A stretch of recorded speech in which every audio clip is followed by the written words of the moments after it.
E aí, pessoal, tudo bem com vocês? Aqui é o professor Wesley e essa é mais uma aula da nossa playlist preparatória para o Enem e FUVEST 2024. Nessa videoaula, eu gostaria de discutir com vocês as organelas citoplasmáticas por dois aspectos. Primeiro, porque elas são bastante recorrentes na prova do Enem e da FUVEST.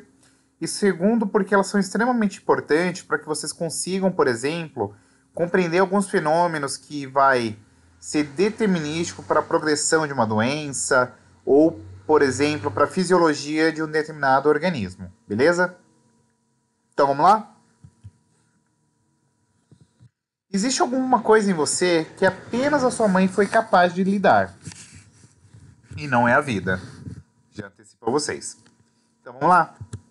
Com base nisso, a gente precisa destacar aqui que, quando a gente fala de organelas, é pertinente que nós comentemos aonde que elas estão inseridas, que é uma região denominada como citoplasma. E mais especificamente, quando a gente está falando de um organismo eucarionte, isto é, aquele organismo que apresenta envoltório nuclear, compartimentalizando o núcleo, a gente vai falar que o citoplasma vai ser uma região que vai estar entre a membrana plasmática e o núcleo. Isto por um organismo eucarionte, beleza? Por sua vez, é importante que vocês se atentem que quando a gente está falando especificamente da região citoplasmática, é onde vai acontecer diversas reações químicas que estão atreladas com o metabolismo. E é importante que vocês se atenham também que o metabolismo nada mais é do que o conjunto das mais diversas reações químicas que acontecem em um organismo. Por sua vez, ainda é muito importante ser destacado aqui que o citoplasma ele está aqui amparado por um conjunto de várias proteínas que vão estar dispersas em diversas posições, orientações, que são as proteínas do citoesqueleto. Proteínas essas, inclusive, que são extremamente importantes para dar sustentação e, de certo modo, um formato a uma célula. Porém, como eu falei para vocês, no citoplasma a gente tem um conjunto de várias estruturas que aqui nós denominaremos como organelas. E as organelas, essencialmente, vão desempenhar um conjunto de várias funções extremamente importantes para que uma célula eucarionte, por exemplo, consiga aí fazer as suas atividades vitais. Então vamos lá? A primeira organela que merece destaque é o ribossomo.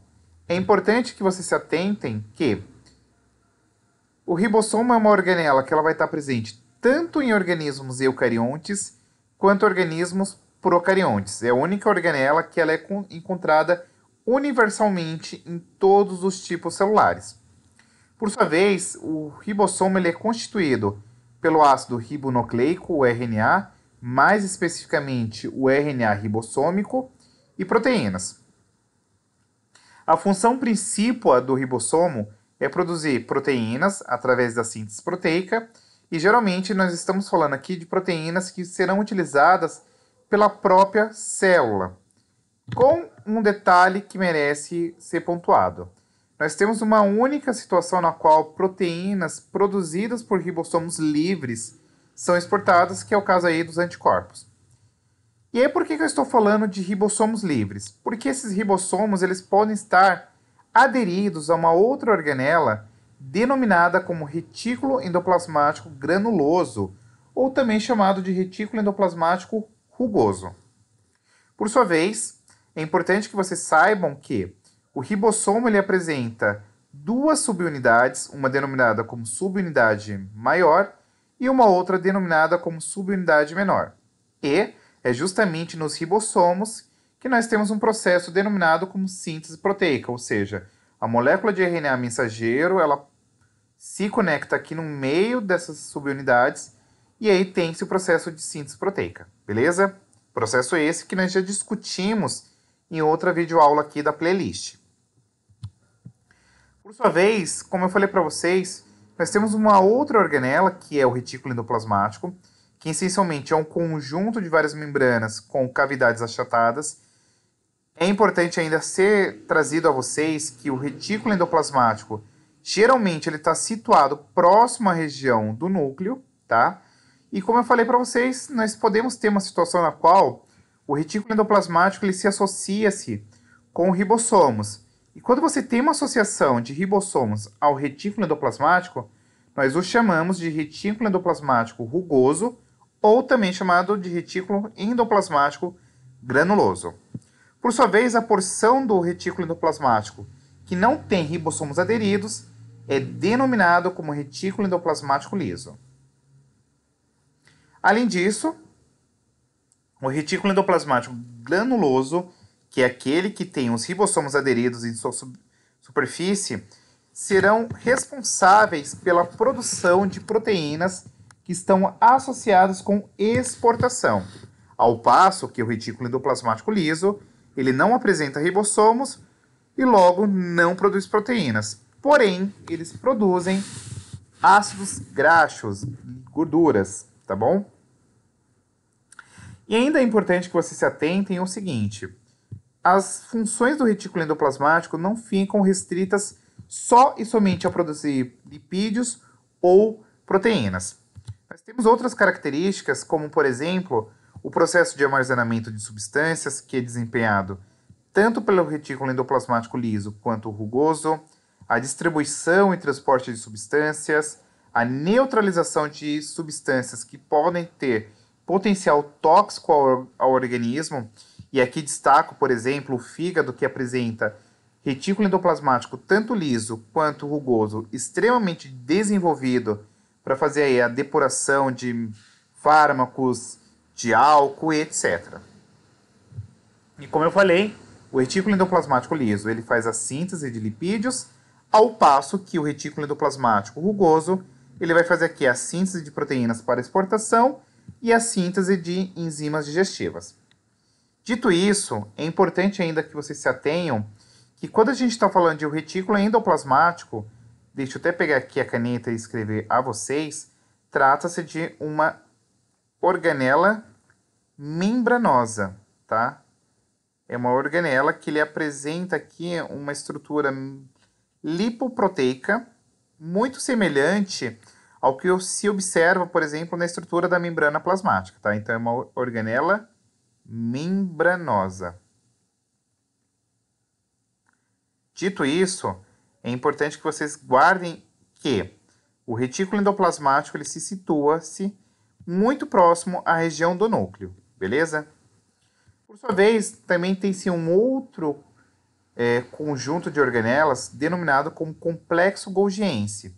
Essencialmente, quando se fala do complexo golgiense, o que é relatado é que é uma organela que empacota e secreta substâncias. Também é uma organela membranosa. Então, ela é uma organela membranosa.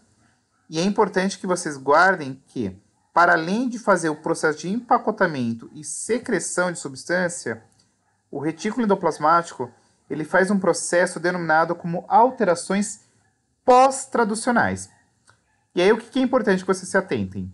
Por exemplo, você tem uma proteína que foi produzida a priori lá no retículo endoplasmático granuloso. Essa proteína ela é direcionada ao complexo golgiense. E nesse processo de chegar ao complexo golgiense, ela vai sofrer uma série de várias modificações, como, por exemplo, acetilação, metilação, glicolização, fosforilação, adicionar um grupamento lipídico, etc., de maneira a qual isso vai dar agora uma funcionalidade a esta proteína, beleza? Além disso, um outro aspecto que é muito importante a ser trazido e pontuado especificamente aqui é que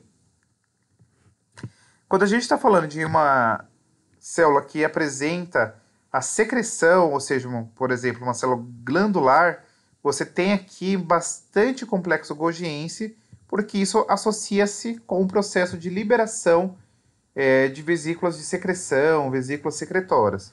Então, você tem que ter o complexo golgiense aqui muito bem desenvolvido. É importante ainda que vocês se atentem que o complexo golgiense ele tem uma íntima relação com o complexo, com o retículo endoplasmático granuloso, de maneira qual, como eu falei para vocês, você tem aqui a produção de proteínas. Essas proteínas elas saem aqui através de vesículas que vão se fundir a uma porção que a gente chama de porção cis e elas vão sair por uma porção chamada de trans. Chegando aqui no complexo golgiense, essas proteínas que são derivadas do retículo endoplasmático granuloso sofrem alterações pós-traducionais para que posteriormente elas consigam ser secretadas mediante aqui a vesículas secretoras. Só que o complexo golgiense também está atrelado aí com formação e liberação de vesículas repletas aqui de substâncias que estavam a princípio armazenadas aqui no interior das cavidades. Associa-se com, por exemplo, a formação de lisossomos primários que contêm enzimas digestivas. E nós veremos o que são os lisossomos. Estão associados aqui com a formação dos peroxissomos, tá? Que são aqui vesículas que apresentam uma enzima muito importante denominada como catalase, que vai fazer, por exemplo, a oxidação de ácidos graxos, proteínas, a inativação da água oxigenada, aqui também chamado de peróxido de hidrogênio.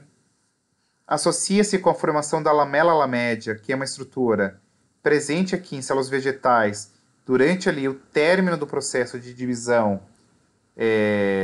mitótica, e também está associada com o acrossomo, que nada mais é do que uma vesícula que apresenta enzimas digestivas para romper a zona pelúcida do oócito 2 e ter aí o processo de fecundação, beleza? Dito isso, também tem-se aqui os lisossomos, que são estruturas derivadas do complexo golgiense, estruturas essas que apresentam enzimas digestivas. Então nós veremos que os lisossomos estão atrelados diretamente com o processo de digestão intracelular.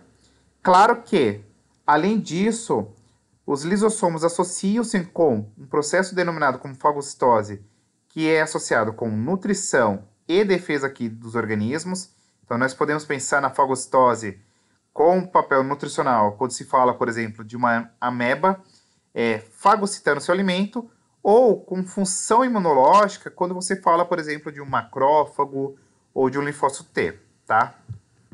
Então, a ideia central é que o processo de fagocitose associa-se aqui com o processo de defesa imunológica contra bactérias e outros micro-organismos, tá?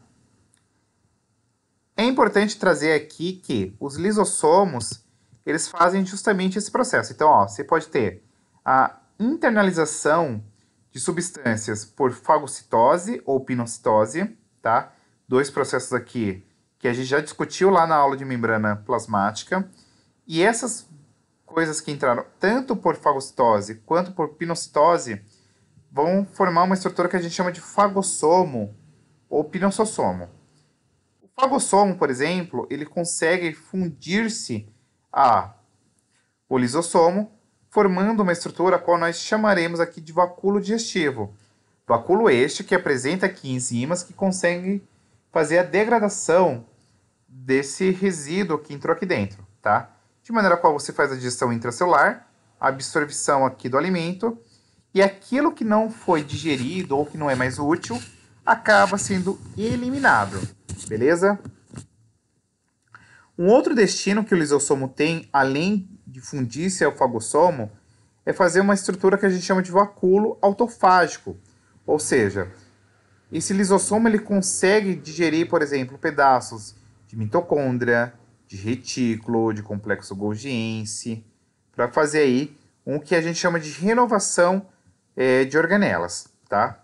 De maneira qual a gente ainda pode destacar que o lisossomo, dentre as modalidades de digestão intracelular, teremos aqui três principais: a autofagia, a heterofagia e a autólise. A autofagia é uma situação na qual você tem aqui a digestão das próprias organelas citoplasmáticas, associando-se aqui com renovação das organelas, ou até mesmo uma compensação, uma situação limítrofe na qual você não tem alimento para fornecer energia a uma célula. Tem-se aqui a heterofagia, que é a digestão de substâncias que entram na célula mediante aí, um fagossomo ou um pinossossomo, no qual o lisossomo se associa formando o lisossomo secundário, ou também chamado de vacúolo digestivo, tá? E aqui nós teremos a digestão desses componentes úteis e a exocitose, ou seja, a eliminação daquilo que não é útil aí para a célula. E por fim, nós temos aqui a autólise, que é uma situação de autodestruição celular, em uma situação na qual, por exemplo, a célula está ali no final de vida, e aí, classicamente, esse processo de autólise, ele é mediado pelo lisossomo de qual maneira? O lisossomo, ele tem aqui um extravasamento de conteúdo enzimático, e isso acaba por destruir a célula, beleza? É importante ainda trazer aqui o núcleo como uma importante estrutura de organismos eucariontes. Como nós falamos em outros momentos, no núcleo tem-se aqui a presença do DNA, que é uma estrutura extremamente importante para controlar as mais diversas atividades celulares, e também associa-se aqui com a transmissão das características hereditárias, tá? O núcleo, ele vai delimitar o material genético mediante uma estrutura que a gente chama de envoltório ou envelope nuclear, carioteca, muito embora eu não goste de usar o termo carioteca, mas ainda vejo alguns vestibulares utilizando-o, tá? E é importante trazer que essa membrana que delimita o material genético, ela apresenta poros que permitem que haja troca entre núcleo e citoplasma e núcleo, tá bom?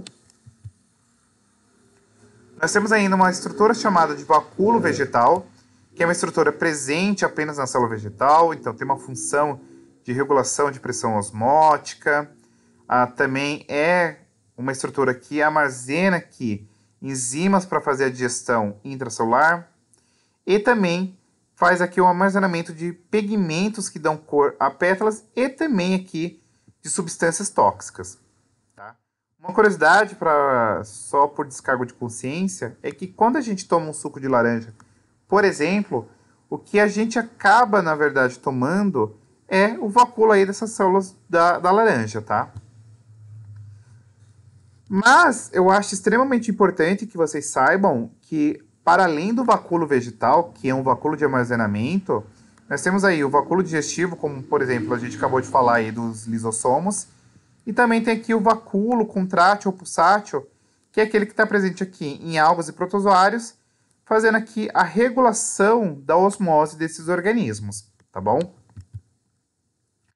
Dito isso, tem-se aqui a mitocôndria, que é uma organela extremamente importante do ponto de vista de produção de ATP, então ela vai associar-se com as reações químicas da respiração celular, mais especificamente com o ciclo de Krebs e a fosforilação oxidativa, quando se fala, por exemplo, da oxidação da glicose, mas também tem a beta-oxidação, oxidação de aminoácidos, então nós veremos que existe uma diversidade de vários processos metabólicos associados à mitocôndria, tá?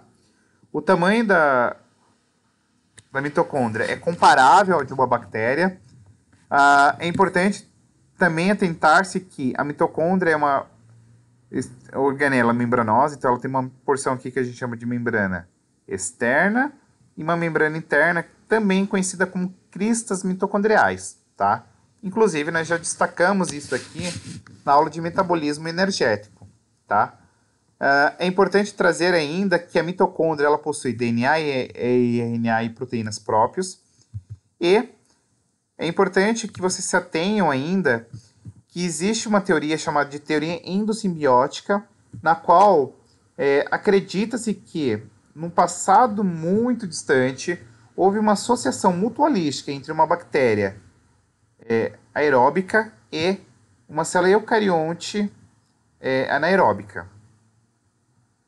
Então, o que corrobora a teoria endossimbiótica é que os ribossomos presentes em mitocôndrias são muito semelhantes ao que nós encontramos em bactérias, possuem capacidade de autoduplicação, apresenta DNA circular muito semelhante ao que é encontrado em plasmídeos bacterianos, e as mitocôndrias aí possuem duas membranas, tá? Por fim, nós temos aqui os cloroplastos, que é uma organela encontrada exclusivamente aqui em células de plantas e em algas, tá? Armazena a clorofila, que é um pigmento utilizado no processo de fotossíntese. Ela é uma estrutura ausente nas células animais, nos fungos e nos procariontes. E assim como também a mitocôndria, ela tem a capacidade de produzir proteínas, porque ela possui DNA, RNA e ribossomos próprios. E aí, essa é a estrutura macroscópica aqui de um cloroplasto. E assim como as mitocôndrias, os cloroplastos apresentam ribossomos, RNA e DNA próprios, possuem capacidade de autoduplicação. E quando se fala da fotossíntese, nós temos duas regiões específicas aqui para o processo. Uma chamada de tilacoide, onde acontece a etapa fotoquímica, e uma outra chamada de estroma, que é onde ocorre a parte enzimática da fotossíntese.